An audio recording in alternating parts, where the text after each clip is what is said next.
This week, we're talking through God's heroes of faith in the book of Hebrews, looking specifically today at Noah.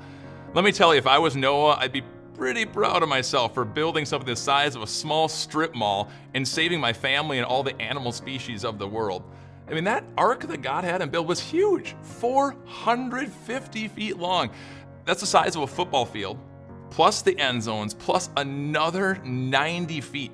569 railroad cars could fit inside of it. That's a train 5.5 miles long. I'd be pretty proud of myself if I built that.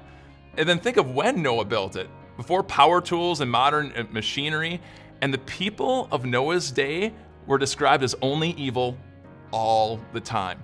So as Noah isn't going to Home Depot, he has to go out and cut down all the trees and process them, bring them over, and while he's getting more wood, you know they're stealing the wood. They're saying, free lumber. He finally builds this massive ark, coats it in pitch inside and out. The animals are about to come, and he's got to get food for all the animals for a year on the ark. You know when he's going back and forth and getting more food, they're yelling, free groceries, and stealing it. If I was Noah, I'd be pretty proud of myself for what I built. But see, Noah's not in heaven because of what he did. You are not going to go to heaven because of what you've done in this life.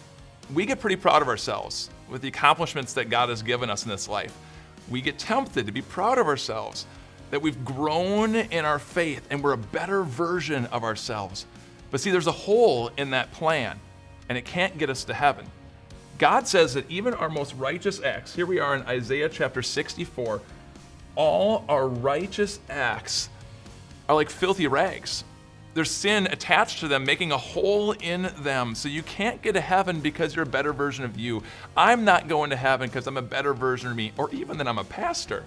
And Noah didn't save himself by what he did. There was a literal hole in that plan. When the rains came down, all the animals are inside. Noah's family runs inside. They spin around and go, oh boy. The door of the ark was still open. A hole in the ark, wide enough for an elephant, tall enough for a giraffe. They're going to sink, they're going to die. But then God came in and did what God always does. In his mercy, he shut the door and he sealed them in and kept them safe. You're not going to heaven because of you and your righteousness, and neither am I.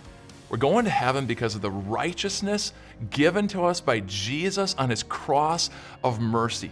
That Jesus has fixed the hole in your heart, that Jesus has sealed you into the holy ark of the church. So have confidence, not in yourself, but in Jesus' love for you, and he will seal you into heaven.